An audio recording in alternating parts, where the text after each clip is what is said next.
If you grew up in a lower middle-class family, you probably have habits that might seem curious to those who haven't lived that reality. These behaviors come naturally.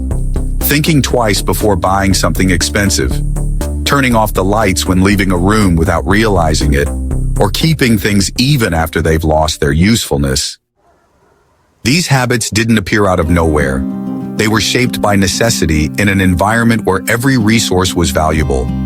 Growing up in this context meant learning to stretch every penny, reuse as much as possible, and always be prepared for the unexpected. Even when financial conditions improve, these behaviors persist. Whether by avoiding unnecessary expenses or feeling uncomfortable throwing things away, these actions reflect a legacy of responsibility and resilience. Now, let's explore some of these habits that have marked generations and might still be part of your daily life. Collecting plastic bags. It's common to find a drawer or a corner full of plastic bags stored inside other bags in many households. They're carefully folded and kept like a true stockpile. The reason is simple. You never know when they might come in handy. They can line trash cans, carry objects, serve as makeshift packaging, or protect shoes on rainy days. Throwing away a perfectly good bag feels like waste. This habit, besides being practical, is also sustainable since it reduces the need to buy new ones. Many people even develop a system for organizing these bags, sorting them by size or specific use, making them even more useful in daily life. This behavior often extends beyond plastic bags to other items like glass jars, plastic containers, and even gift bags, turning the home into a mini resource center. Plastic bags become symbolic of the resourcefulness that defines this upbringing. Each time you reuse a bag, you remember the lessons about avoiding waste and respecting the resources you have.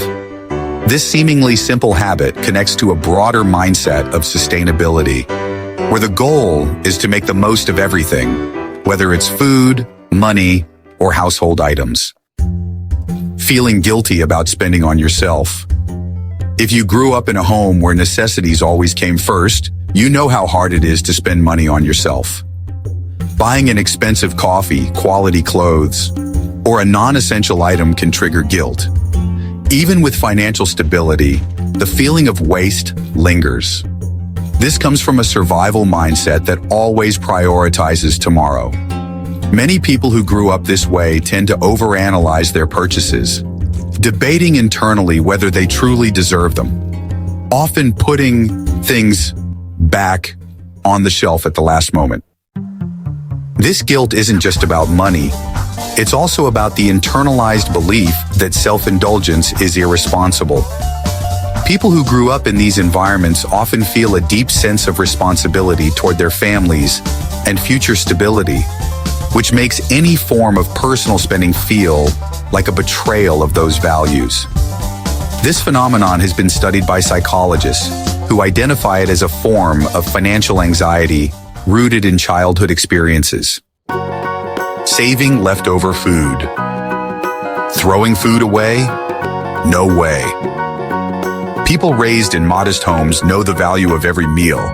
Leftovers are carefully stored, filling the fridge with various containers. Even when food is plentiful, the habit of saving persists, rooted in times when wasting food was not an option. Some even develop creative ways to reuse leftovers, turning them into new meals or freezing portions for later. This behavior stems from an ingrained sense of resourcefulness and respect for food that has been passed down through generations. This practice goes beyond simply avoiding waste.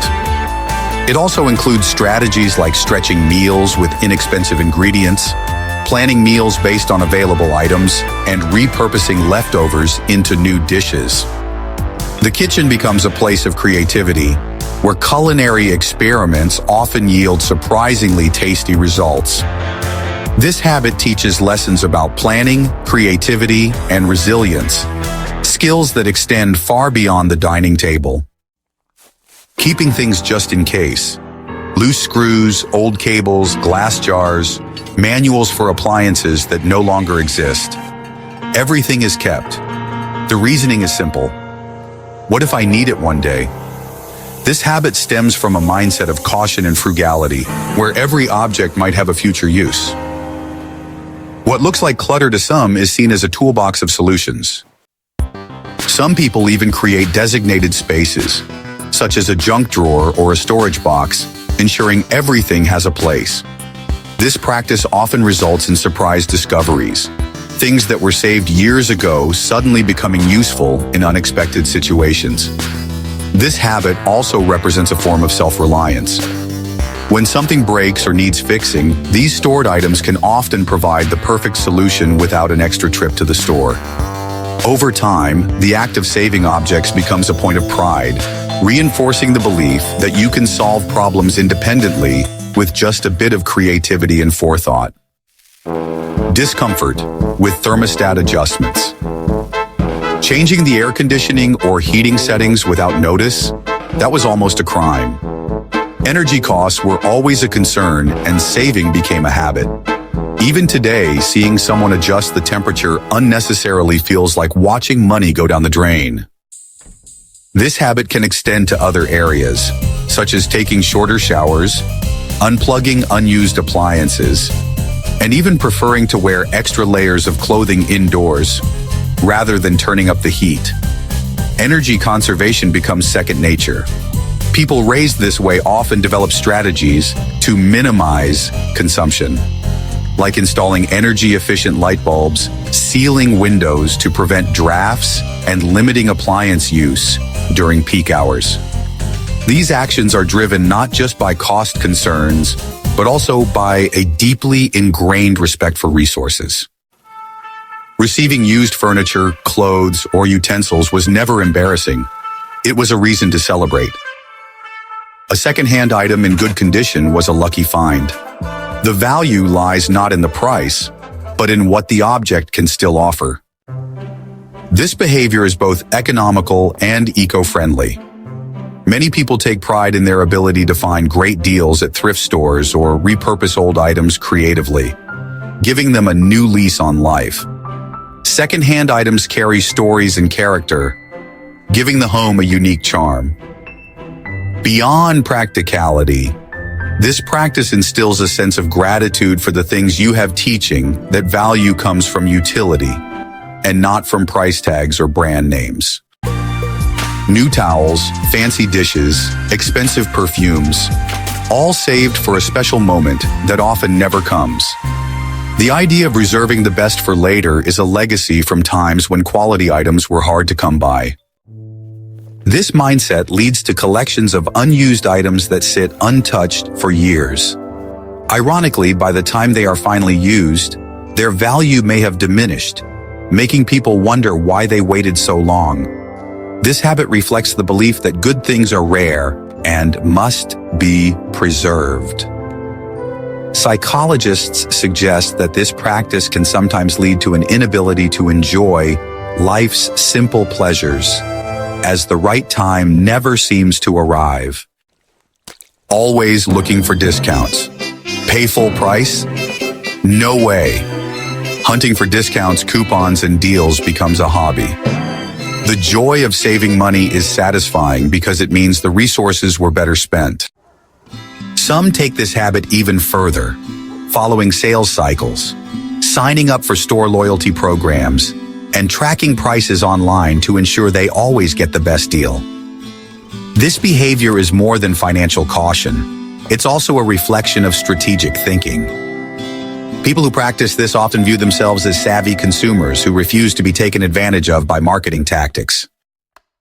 Turning off lights automatically. The rule was clear from an early age.